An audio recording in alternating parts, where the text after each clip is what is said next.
പിതാവിൻ്റെയും പുത്രൻ്റെയും പരിശുദ്ധാത്മാവിൻ്റെയും നാമത്തിൽ ആമേൻ. ഈശോ മിശിഹായ്ക്കും സ്തുതിയായിരിക്കട്ടെ. പ്രിയമുള്ളവരെ, ഇന്ന് സ്പെയിനിലെ ഗാരബാൻഡൽ എന്ന സ്ഥലത്ത് പ്രത്യക്ഷപ്പെട്ട പരിശുദ്ധ അമ്മയെപ്പറ്റിയാണ് സംസാരിക്കുന്നത്. 4 പെൺകുട്ടികൾക്ക് പ്രത്യക്ഷപ്പെട്ട അമ്മ. ഈ പ്രത്യക്ഷപ്പെടലിൽ മറ്റ് പ്രത്യക്ഷപ്പെടലുകളിൽ നിന്നും വ്യത്യസ്തമായി നിൽക്കുന്ന ഒരു കാര്യം എന്ന് പറയുന്നത്, അമ്മ പ്രത്യക്ഷപ്പെടുന്നതിന് മുൻപ് 3 പ്രാവശ്യം മിഖായേൽ മാലാഖ ഈ 4 പെൺകുട്ടികൾക്ക് മുമ്പിൽ പ്രത്യക്ഷപ്പെട്ടിട്ട് അമ്മയുടെ വരവിന് ഒരു മുന്നറിയിപ്പ് നൽകുന്നുണ്ടെന്നാണ് പറയുന്നത്. അതിനുശേഷം ഏതാണ്ട് ഒരു 4.5 വർഷത്തോളം നീണ്ടുനിന്ന ഒരു പ്രത്യക്ഷപ്പെടലാണ് ഈ 4 പെൺകുട്ടികൾക്ക് അമ്മ നൽകിയത്. ഈ അമ്മയുടെ പ്രത്യക്ഷപ്പെടലിൽ 3 കാര്യങ്ങൾ പ്രത്യേകമായിട്ട് പറഞ്ഞിട്ടുണ്ട്. 1, ഒരു മുന്നറിയിപ്പ്. 2, വലിയൊരു അത്ഭുതം. 3, ഒരു ശിക്ഷയെപ്പറ്റി. അതായത് എല്ലാവർക്കും ഒരു മുന്നറിയിപ്പ് നൽകും. വലിയൊരു തീഗോളം താഴേക്ക് വരുമെന്നും ആ തീഗോളം ജനങ്ങളുടെ ഇടയിലൂടെ ഇങ്ങനെ പാഞ്ഞു പോകുമെന്നും, പക്ഷേ ആ തീഗോളത്തിലെ അഗ്നി ജനങ്ങൾക്ക് പൊള്ളലുകൾ ഉണ്ടാക്കില്ല എന്നും, ജനങ്ങളുടെ ഉള്ളിൽ ഹൃദയത്തിന് മാറ്റം വരുമെന്നും, അങ്ങനെ ആ മാറ്റം വരുന്ന വ്യക്തികൾക്ക് മുമ്പിൽ അത്ഭുതങ്ങൾ പ്രവർത്തിക്കുമെന്നും, ഈ മുന്നറിയിപ്പ് ലഭിച്ചിട്ടും ഈ അത്ഭുതം കണ്ടിട്ടും വിശ്വാസത്തിലേക്ക് തിരിച്ചു വരാത്തവർക്ക് വലിയ ശിക്ഷ ഉണ്ടാകുമെന്നും പരിശുദ്ധ അമ്മ ഈ മക്കൾക്ക് വെളിപ്പെടുത്തി കൊടുക്കുകയാണ്. പ്രിയമുള്ളവരെ, ഈ 4 കുട്ടികൾ പരിശുദ്ധ അമ്മയുടെ അടുക്കലായിരിക്കുമ്പോൾ അവർ അനുഭവിച്ചിരുന്ന ഒരു പ്രത്യേകമായ ഒരു അനുഭൂതി ഉണ്ടെന്നാണ് പറയുന്നത്. ഒരു ആത്മീയ നിർവൃതിയിലേക്ക് കണ്ടു നിന്നിരുന്നവർ പറയുന്നുണ്ട്, അന്തരീക്ഷത്തിൽ നിന്ന് അവരിങ്ങനെ ഒരല്പം ഉയർന്നു നിൽക്കുന്നത് പോലെയൊക്കെ അവർക്ക് തോന്നുമായിരുന്നു എന്നാണ് പറയുന്നത്. പരിശുദ്ധ അമ്മയുടെ ചുംബനമാണ് ഈ പ്രത്യക്ഷപ്പെടലിൻ്റെ വേറൊരു പ്രധാനപ്പെട്ട ഒരു സവിശേഷത.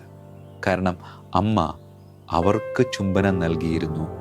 അതുമാത്രമല്ല, അമ്മ അവരുടെ കൈകളിൽ സൂക്ഷിച്ചിരുന്ന പല വസ്തുക്കൾക്കും അമ്മയുടെ സ്നേഹത്തിൻ്റെ ചുംബനം നൽകുമായിരുന്നു. എന്നിട്ട് അമ്മ അവരോട് പറയുന്നുണ്ട്, എൻ്റെ ചുംബനത്താൽ വിശുദ്ധീകരിക്കപ്പെട്ട ഈ വസ്തുക്കളുടെ സാന്നിധ്യം എൻ്റെ മകൻ്റെ ഇടപെടലിന് വലിയ ഒരു കാരണമാകുമെന്ന് അമ്മ ഉറപ്പ് കൊടുക്കുകയാണ്. പ്രിയമുള്ളവരെ, സ്പെയിനിലെ ഗാരബാൻഡൽ എന്ന സ്ഥലത്ത് പ്രത്യക്ഷപ്പെട്ട പരിശുദ്ധ അമ്മ നമുക്ക് നൽകുന്ന സന്ദേശങ്ങൾ ഒരുപാടാണെങ്കിലും അതിൽ നമുക്ക് ഹൃദയത്തിൽ കൊണ്ടു നടക്കാൻ അമ്മ ഒരു കാര്യം പറയുന്നുണ്ട്: ഞാൻ നിന്നെ വാരിയെടുത്ത് നെഞ്ചോട് ചേർത്ത് പിടിച്ച് നിൻ്റെ മൂർധാവിൽ ഒരു ചുംബനം നൽകട്ടെ എന്ന്. പ്രിയമുള്ളവരെ, അമ്മയുടെ ചുംബനം സ്വീകരിക്കാൻ ഇഷ്ടപ്പെടാത്തതായി ആരാണുള്ളത്? ഒരമ്മയുടെ ചുംബനത്തിൻ്റെ മുമ്പിൽ, അല്ലെങ്കിൽ സ്നേഹത്തോടു കൂടിയ നെഞ്ചോട് ചേർത്ത് വയ്ക്കുന്നതിൻ്റെ ഇടയിൽ എല്ലാം തകർന്നു പോകും. ഒരമ്മയുടെ ചുംബനത്തിന് മുമ്പിൽ, ഒരമ്മയുടെ സ്നേഹത്തോടു കൂടിയ ആലിംഗനത്തിൻ്റെ മുമ്പിൽ തകർന്നു വീഴാത്ത പ്രശ്നങ്ങളില്ല, ആകുലതകളില്ല, സങ്കടങ്ങളില്ല. ഈ ഒരു ആലിംഗനം, ഈ ഒരു ചുംബനം ആരോ നമ്മുടെ കൂടെ ഉണ്ട് എന്നൊരു ഉറപ്പ് നൽകുകയാണ്. ആരോ അല്ല, മറിച്ച് പരിശുദ്ധ അമ്മയും അമ്മയുടെ പ്രിയപ്പെട്ട മകനായ ഈശോയും.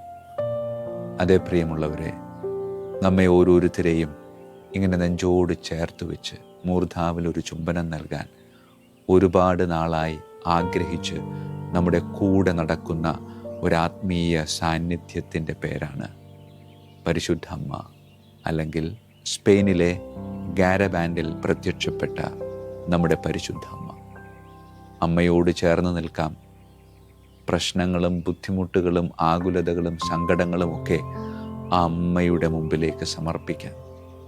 അമ്മ അന്ന് ആ കുട്ടികളോട് പറഞ്ഞ കാര്യമില്ലേ, എൻ്റെ ചുംബനം സ്വീകരിച്ച വസ്തുക്കളുടെ സാന്നിധ്യം എൻ്റെ മകന് വലിയ അത്ഭുതം പ്രവർത്തിക്കാനുള്ള ഒരു സാധ്യതയായി മാറുമെന്ന്. അതേ പ്രിയമുള്ളവരെ, വസ്തുക്കളിലോ സ്ഥലങ്ങളിലോ ഒന്നുമല്ല നമുക്ക് ചുംബനം ആവശ്യം. അത് നമ്മുടെ ചങ്കിലാവട്ടെ.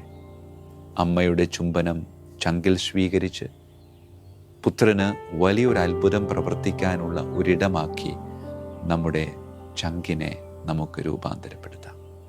പ്രാർത്ഥിക്കാം. കരങ്ങൾ കൂപ്പാം, കണ്ണുകളടക്കാം. പ്രാർത്ഥിക്കാം. നമുക്ക് ഒറ്റപ്പെടലിൻ്റെയും മാറ്റി നിർത്തലിൻ്റെയും ഒരുപാട് നൊമ്പരങ്ങൾ ഉള്ളിൽ സൂക്ഷിക്കുന്നവരാണ് നമ്മൾ ഓരോരുത്തരും. പ്രിയമുള്ളവരെ, ആരൊക്കെ നിന്നെ വിട്ടുപേക്ഷിച്ചാലും വിട്ടുപിരിയാത്ത സാന്നിധ്യമായി കൂടെ ഉണ്ടാകും എന്ന് ഉറപ്പ് നൽകിയതാണ് നമ്മുടെ ദൈവം. ആ ദൈവത്തിൻ്റെ സാന്നിധ്യം നമുക്ക് തിരിച്ചറിയാം. അമ്മയിലൂടെ പുത്രനോട് ചേർന്ന് നിന്ന് ആ അമ്മയും പുത്രനും നമുക്ക് നൽകുന്ന വലിയൊരു ഉറപ്പ് എന്താണെന്ന് ചോദിച്ചാൽ അത് മറ്റൊന്നുമല്ല, ആരൊക്കെ നിന്നെ വിട്ടുകളഞ്ഞാലും ഞാൻ നിന്നെ ഒരിക്കലും വിട്ടുകളയത്തില്ല. വിട്ടുപിരിയാത്ത സാന്നിധ്യമായി കൂടെ നിൽക്കുന്ന ആ ദൈവീക സാന്നിധ്യത്തെ തിരിച്ചറിഞ്ഞ് ജീവിതം മുന്നോട്ട് കൊണ്ടുപോകുവാൻ എന്നെ അനുഗ്രഹിക്കണമേ എന്ന് പ്രാർത്ഥിക്കാം. കർത്താവായ ക്രിസ്തു വഴി ഞങ്ങൾ സമർപ്പിക്കുന്ന പ്രാർത്ഥന കേട്ടരുളണമേ. ആമേൻ. ഈശോ മിശിഹായ്ക്കും സ്തുതിയായിരിക്കട്ടെ.